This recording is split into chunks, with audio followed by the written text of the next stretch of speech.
everyone, welcome back to our chapter book read along of James and the Giant Peach by Roald Dahl. We are now on chapters 22 and 23, but as we have done before, we need to start with a quick review.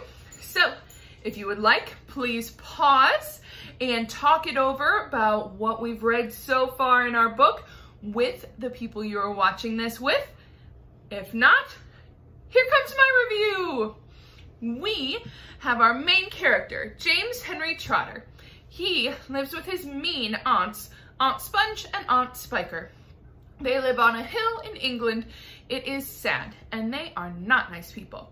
He gets some magic, but he trips, and it falls into a peach tree and grows the biggest peach there ever was, big as a small house.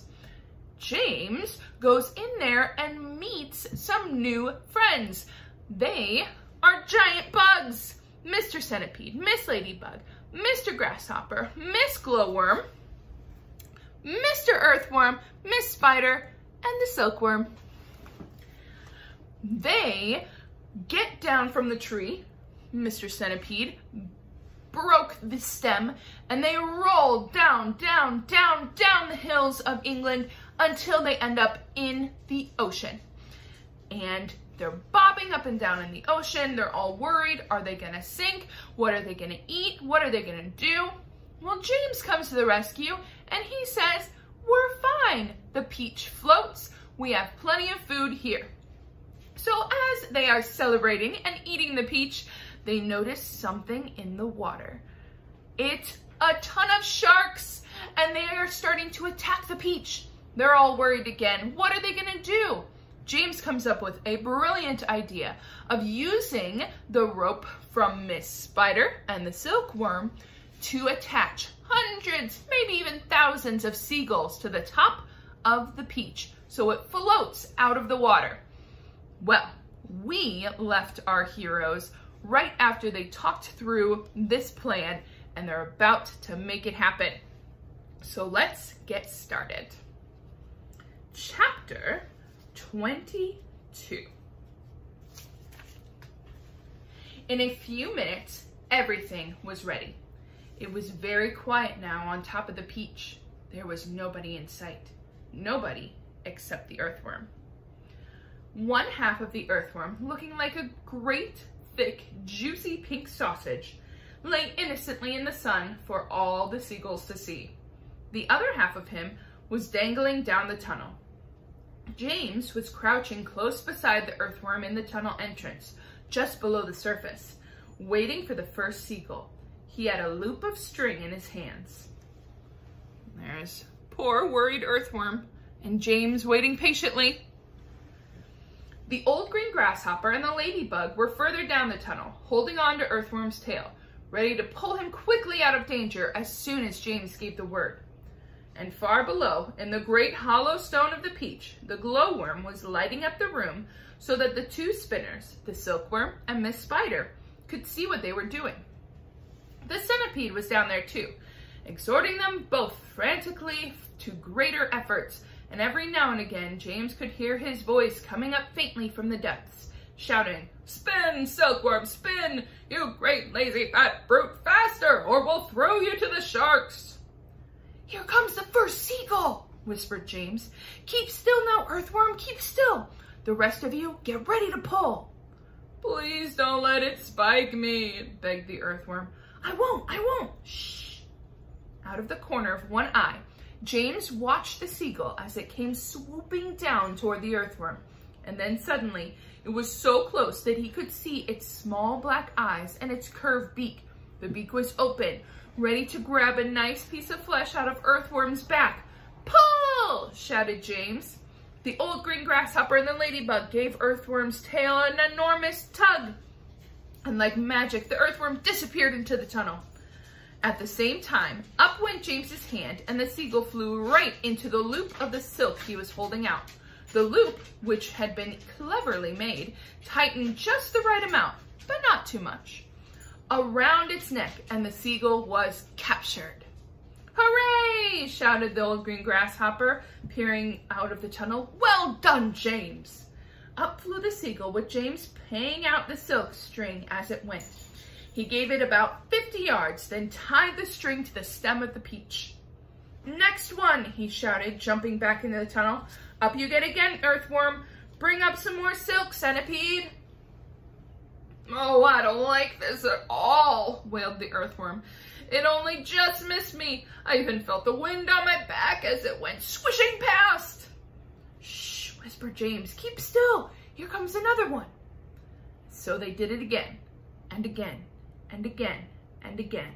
The seagulls kept coming, and James caught them one after the other, tethered them to the peach stem. 100 seagulls, he shouted, wiping the sweat from his face. Keep going, they cried. Keep going, James. 200 seagulls, 300 seagulls, 400 seagulls. The sharks, as though sensing that they were in danger of losing their prey, were hurling themselves at the peach more furiously than ever. The peach was sinking lower and lower still into the water. 500 seagulls, James shouted. Silkworm says she's running out of silk, yelled the centipede from below. She says she can't keep it up much longer, nor can Miss Spider. Well, they've got to, James answered. They can't stop now. We're lifting, somebody shouted. No, we're not. I felt it. Put on another seagull, quick. Quiet, everybody, quiet. Here comes one now. This was the 501st seagull, and the moment that James caught it and tethered it to the stem with all the others, the whole enormous peach suddenly started rising out of the water. Look out, here we go, hold on, boys! But then it stopped, and there it hung. It hovered and swayed, but it went no higher. The bottom of it was just touching the water. It was like it delicately balanced a scale that needed only the tiniest push to tip one way or the other.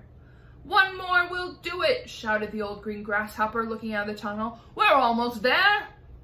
And now came the big moment. Quickly, the 502nd seagull was caught, harnessed to the peach stem, and then suddenly, slowly, majestically, like some fabulous golden balloon, with all those seagulls straining at the strings above, the giant peach rose up, dripping out of the water, and began climbing toward the heavens.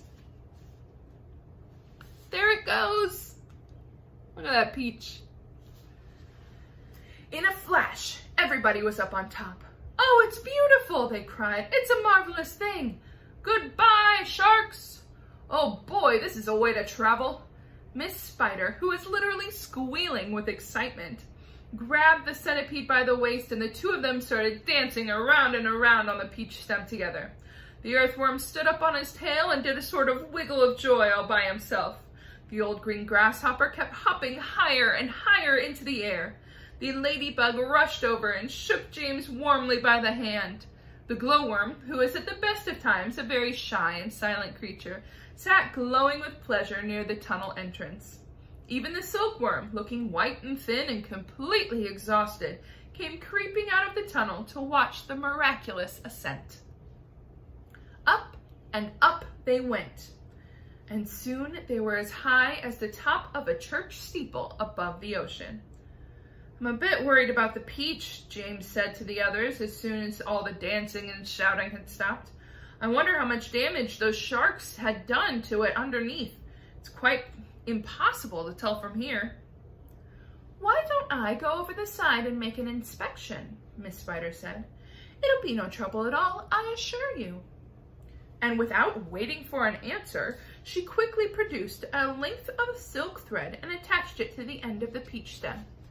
I'll be back in a jiffy, she said, and then she walked calmly over the edge of the peach and jumped off, paying out the thread behind her as she fell. The others crowded anxiously around the place where she had gone over. Wouldn't it be dreadful if the thread broke? The ladybug said. There was a rather long silence. Are you all right, Miss Spider? Shouted the old green grasshopper. Yes, thank you, the voice answered from far below. I'm coming up now. And up she came, climbing foot over foot up the silk thread. and at the same time tucking the thread back cleverly into her body as she climbed past it. "Is it awful?" they asked her. "Is it all eaten away? Are there great holes in it everywhere?" Miss Spider clambered back into the deck with a pleased but also rather puzzled look on her face. "You won't believe this," she said. "There's actually hardly any damage down there at all. The peach is almost untouched. There's just a few tiny pieces taken out of it here and there, but nothing more." "You must be mistaken," James told her. "Of course she's mistaken," the centipede said. "I promise you I am not," Miss Spider answered. "But there were hundreds of sharks around us. They churned the water into froth. We saw their great mouths opening and shutting." "I don't care what you saw," Miss Spider answered. "They certainly didn't do any damage to the peach." "Then why did we start sinking?" the centipede asked. "Perhaps we didn't start sinking," the old green grasshopper suggested. "Perhaps we're all so frightened that we simply imagined it." At this point, in fact, was closer to the truth than any of them knew. A shark, you see, has an extremely long, sharp nose, and its mouth is set very awkwardly into its face and a long way back. This makes it more or less impossible for it to get its teeth into a vast, smooth, curving surface, such as the side of a peach. Even if the creature turns onto its back and still can't do it because the nose always gets in the way. If you have ever seen a small dog trying to get its teeth onto an enormous ball, then you will be able to imagine roughly how it was with the sharks and the peach. "It must have been some kind of magic," the ladybug said. "The holes must have healed up themselves." "Oh look, there's a ship below us," shouted James. Everybody rushed to the side and peered over. None of them had ever seen a ship before. "It looks like a big one. It's got 3 funnels. You can even see the people on the decks. Let's wave to them. Do you think they can see us?" Neither James nor any of the others knew it, but the ship that was now passing beneath them was actually the Queen Mary, sailing out of the English Channel on her way to America. And on the bridge of the Queen Mary, the astonished captain was standing with a group of his officers, all of them gaping at the great round ball hovering overhead. "I don't like it," the captain said. "Nor do I," said the first officer. "Do you think it's following us?" said the second officer. "I tell you I don't like it," muttered the captain. "Could be dangerous," said the first officer. "That's it," cried the captain. "It's a secret weapon. Holy cats, send a message to the Queen at once. The country must be warned. And give me my telescope." The first officer handed the telescope to the captain. The captain put it to his eye. "There's birds everywhere," he cried. "The whole sky is teeming with birds. What in the world are they doing? And wait a second. There's people on it. I can see them moving. I have this darn thing focused, right? It looks like a little boy in short trousers. Yes, I distinctly see a little boy in short trousers standing up there. And there's a sort of giant ladybug." "Now wait a minute, Captain," the first officer said. "And a colossal green grasshopper." "Captain," the first officer said sharply. "Captain, please. And a mammoth spider." "Oh dear, he's been at the whiskey again," whispered the second officer. A simply enormous centipede," screamed the captain. "Call the ship's doctor," the first officer said. "Our captain is not well." A moment later, the great round ball disappeared into a cloud, and the people on the ship never saw it again. There's the ship and the poor confused captain. That is where we are going to end today. Our discussion questions.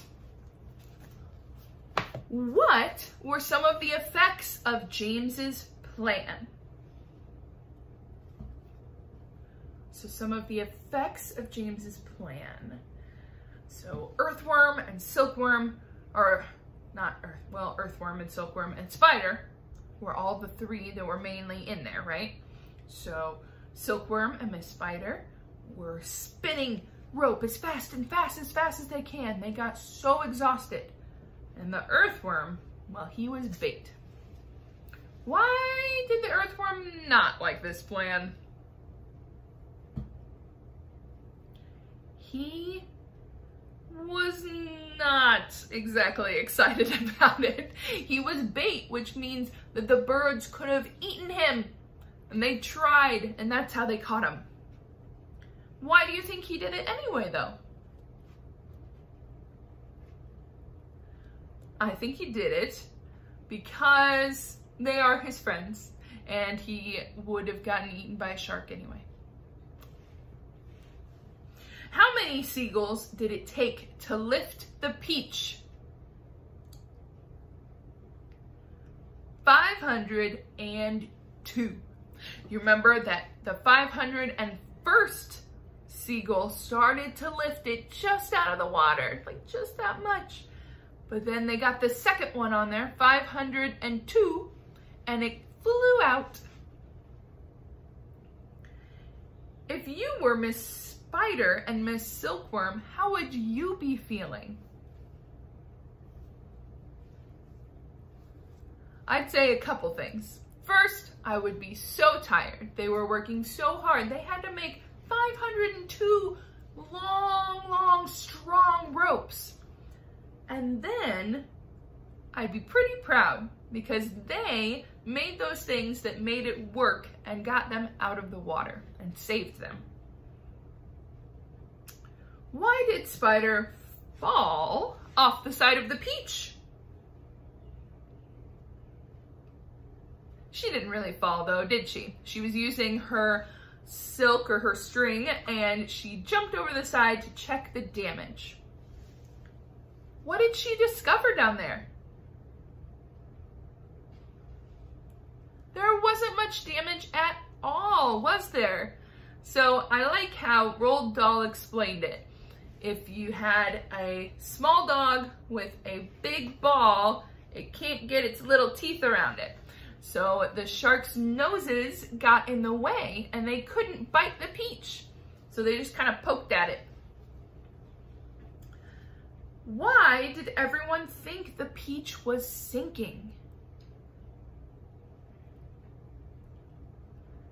They were terrified. So it probably wasn't sinking. Maybe it was moving a lot more because, I mean, there were sharks pushing on it the whole time, right?